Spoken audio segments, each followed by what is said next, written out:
salvezza di eternità.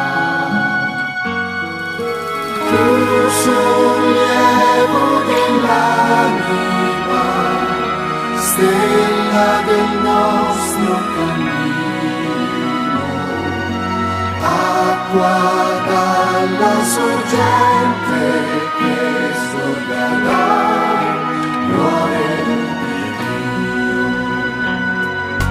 Tu sei il nostro pastore che ci conduce lungo la via. Nulla c'è da temere se la tua guida mai mancherà. Tu ci svegli